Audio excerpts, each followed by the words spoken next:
really not about Victor Giadom. It was just the puppets. Yes. Some people were actually drumming, from somewhere, and it was. The guy didn't come out to shout that they didn't make him chairman at the end of the day, which means he was actually acting a script all along.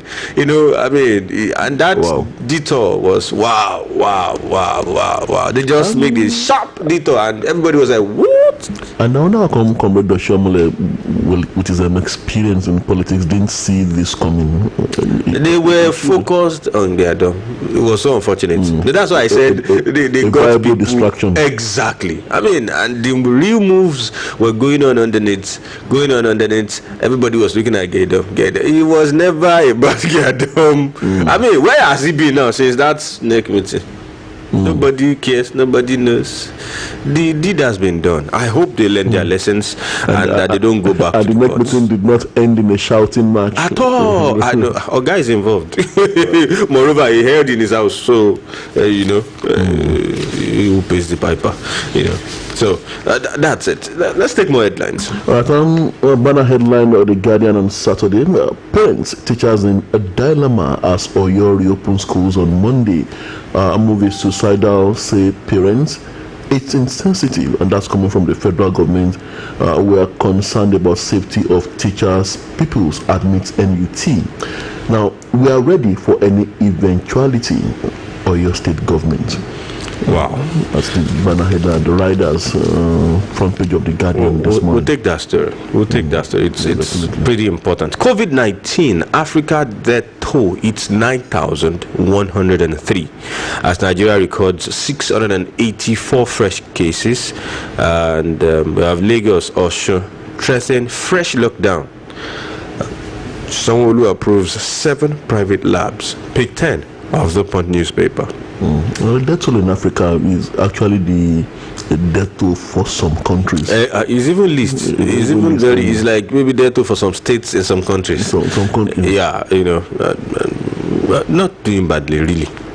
As a country now, in fact, as a continent, but we can do better because the truth is we have not peaked yet. Every life is important. Exactly. The virus came late to Africa. That's the truth. So if you're looking at our timeline in comparison with the timeline in Europe, we may be wrong. In fact, we will be wrong. So, until we peak, we might not yet know what the eventual number will be. But at least thus far, we thank God. Now, Ghana new haven for Nigerian looters, says Magu.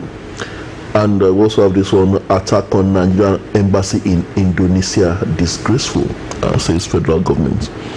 We said it. Yeah, but actually the difference now is that it's Nigerians that actually carried out the attack. It will happen now, when you allow some things go scot-free. What you have told people that this is possible, you can actually get it done and nothing will happen. That's the meaning. Whether Nigerians or foreigners, the moment you do something, you do one thing and you get away with it. Okay, so we can actually make because they are trying to register their grievances over maltreatment by Indonesian immigration officials, and they felt that the Nigerian embassy, the Nigerian mission in Indonesia was not doing enough to address these issues. So, and the next thing is to attack the place. What happens to, just protests, just regular protests? And like you said, if some people have they've been seeing it happen all around, that my friend, you can do nothing will happen. Yes, you apologize. That's it. And unfortunately, others are also reading this too. I can assure you, some nations are seeing it to this Nigeria. So they are not as as we thought. That's what happens. God help us in this country. Really, God help us. Ajimobi for burial Sunday in mosque named after him. The past governor for years, will be buried tomorrow in the Abiola Ajimobi Mosque in Okeado. Details of that on page 16 of the Punch newspaper. I recall when he was declaring that mosque open, and they said he wished the mosque to be one of his legacies, a contribution to the upliftment of Islam. And probably there's no way could have known that death would come that fast, so soon, that fast. But like we've always said, may God forgive all his shortcomings and grant him Al-Jannah Firdaus. Amen. Right, we have this one.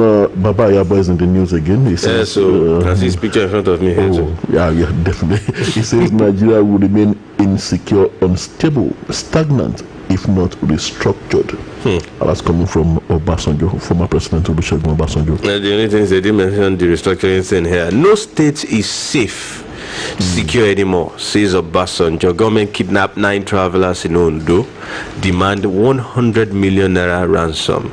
Pages 7 and 8 of the Punch newspaper. It's like these guys are back. This, I don't want to mention any ethnic group that have been kidnapping some times ago, and we, it's like they are back on our major roads and in our cities.